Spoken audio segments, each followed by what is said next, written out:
하나님은 지금 이사야 선지자에게 이러한 하나님의 시간표를 알려주고 하나님의 시나리오를 알려주고 말씀하세요. 그러나 그 중에서도 하나님이 뽑은 사람들이 있어요. 그 하나님의 계획을 알린 사람들, 하나님의 시간표를 알린 사람들이 있어요. 그 사람들에게 하나님 말씀하세요. 여러분 지금 갑자기 정적인 확 돼, 영적인 흉악이 확 덮죠. 우리를 어떻게 사냐고요. 살 길이 있어요. 하나님의 시간표를 그래서 알아야 되는 거예요. 하나님의 시간표를 알린 사람들에게 하나님이 살 길을 열어주세요. 말씀을 듣고 마음에 간직한 자들을 하나님이 준비하신 거예요. 오늘 우리는 그런 사람들이 되도록 하나님이 하나님의 시간표를 우리에게 알려주시고 우리에게 살 길을 지금 알려주시는 거예요. 이런 날이 올 텐데 너희들은 이렇게 하면 된다 그거예요. 우리가 그 날을 준비하는 거 어떻게 준비해야 되느냐. 첫째, 말씀을 마음에 간직하라. 이 말씀은 일반적인 말씀을 얘기하는 게 아니에요. 16절을 보면 지금 이사야 선지자에게 하시는 말씀이에요. 너는 증거의 말씀을 싸매며 율법을 내 제자들 가운데서 봉함하라.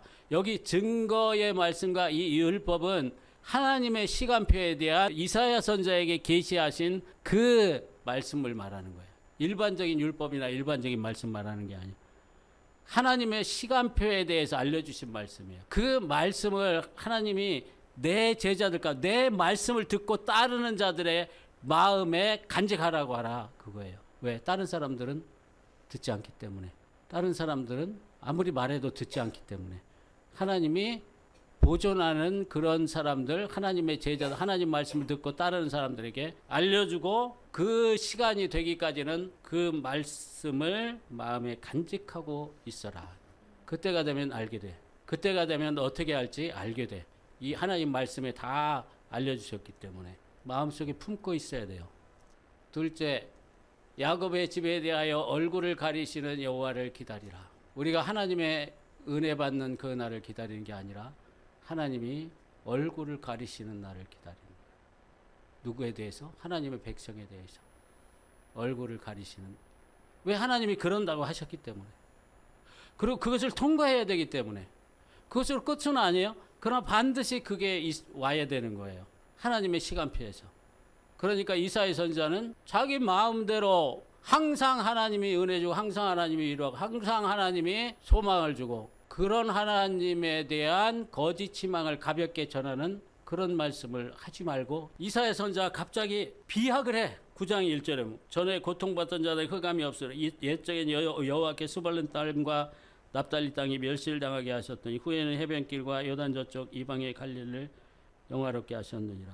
흑암에 가던 백성이 큰 빛을 보고 갑자기 700년으로 가서 갈릴리에 거니시는 예수님의 모습을 봐요.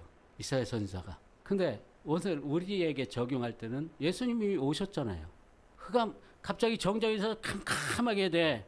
그러나 어느 날 갑자기 빛이 콱 들어오는 거예요. 이것이 하나님이 일하시는 원리라는 거예요. 우리가 거기까지 봐야 되는 거예요. 그것이 하나님의 시간표에 있는 거예요. 정전을 끝나는 게 아니라 우리가 기다리고 있으면 어느 날 빛이 콱.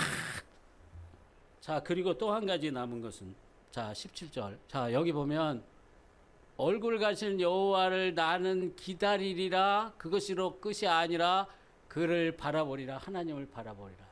여기에 소망이 있는 거죠. 제가 해석을 하면 그럼에도 불구하고 나는 하나님만 바라보리라 이거예요. 그 날을 내가 기다려.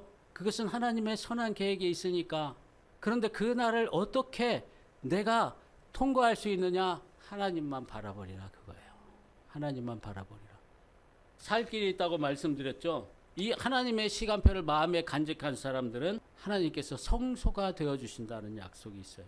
애굽 전역에 흑암이 임했지만 이스라엘 백성이 있는 고센 땅에는 뭐가 있었어요? 빛이 있었어요. 살 길이 있어요. 하나님의 시간표를 아는 사람들은. 그게 11절에 15절까지예요. 11절에서 15절까지 보면 이것은 하나님의 미리 약속하신 것이나 다름이 없어요. 영적 상황은 너무너무나도 어려워요. 힘들어. 하나님 말씀을 듣지 않아요. 우상이 너무너무 많아. 그리고 너무너무 하나님을 신뢰하지 않고 의지하지 않고 강대국 아수르를 의지하고 너무너무 지금 엉망이에요. 모든 백성들이 그래요. 모든 백성들이 쉽게 얘기해서 정신이 이상해. 우리나라가 지금 정신이 이상한 것 같아요. 그래서 하나님이 이때 유다 나라의 백성들이 이 백성의 길로 가지 마라. 온 백성이 옳다 하는 그 길로 가지 마라. 이게 쉬운 일이 아니잖아요. 사람들이 막 몰아가면은 그래도 가겠어요? 네, 하나님의 말씀이에요. 이 백성의 길로 가지 말라. 오늘 우리가 사는 이 시대에 많은 사람들이 옳다고 하는 그 길로 가지 말라. 근데 중요한 것이 있는데 하나님이 강한 손으로 알려주셨다 그래. 강한 손으로. 그게 필요한 거예요. 하나님의 강한 손이 우리에게 필요한 거예요. 그래서 하나님의 강한 손으로 붙잡아 주면서 말씀하시기 때문에 하나님의 권능의 말씀이기 때문에 우리가 그렇게 할 수 있는 거예요. 이 12절에 보면 반역자가 있다고 말하여도 너희는 그 모든 말을 따라 반역자가 있다고 하지 말라. 온 백성이 지금 온 언론이 오늘 우리 시대로 말하자면 만약에 이사야 선지자가 오늘 이 시대에 산다면 지금 모든 언론에 이사야 선지자를 반역자라고 그래요. 왜? 친아수르 정책이 지금 정부의 정책이에요. 유다 정부의. 근데 이사야 선지자는 아수를 의지하지 말라고 하는 거예요. 완전 반역자예요. 반역의 죄는 가장 무거운 죄이기 때문에 정말 이거는 쉽지 않은 거예요. 이런 죄를 덮어 씌우면. 그렇게 해도 너희는 그렇게 하지 말라. 두려워하지 말라. 이렇게 말씀하세요. 두려워하지 말라. 반역자라고 해도 두려워하지 말라. 그리고 13절에 보면 만군의 여호와 그를 너희가 거룩하다 그를 너희가 두려워하며 무서워할 자는 하나님만 두려워하라. 그렇게 하면 내가 성소가 되어 주어서 내가 피난처가 되어 주 너희의 성소가 되어 주리라. 너희가 나를 거룩한 자로 여기고 나를 신뢰하고 누구의 말도 듣지 않고 내 말을 듣고 누구도 두려워하지 않으면 아스 왕을 두려워하지 않으면 백성들 두려워하지 않고 나를 두려워하면 내가 너를 지켜주고 보호하고 너의 피난처가 되어 주리라. 그 약속이에요. 그것이 살 길이죠. 그러니까 이 시기는 앞으로 올 흑암의 날은 흑암의 기간 동안에 길러진 지도자들, 가장 강력한 영성을 가진 느헤미야 이런 지도자들이 나타나요. 그러니까 어떻게 보면 역설적으로 빛나는 시기가 되는 거예요.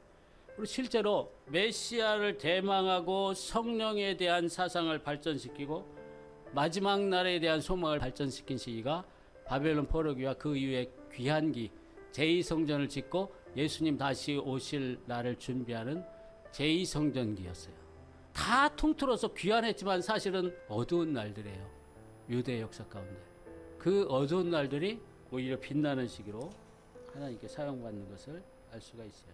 그러므로 흑암의 날은 하나님의 계획 안에 있으면 그 흑암의 날들이 가져올 긍정적인 그런 부분들을 바라보며 우리는 하나님의 약속을 붙잡고 하나님의 피난처를 삼으며 오히려 빛나는 시기로 바꿀 수가 있는 하나님의 약속이 있어요. 그것이 하나님의 시간표 가운데의 전체는 아니지만 대략적인 줄거리예요.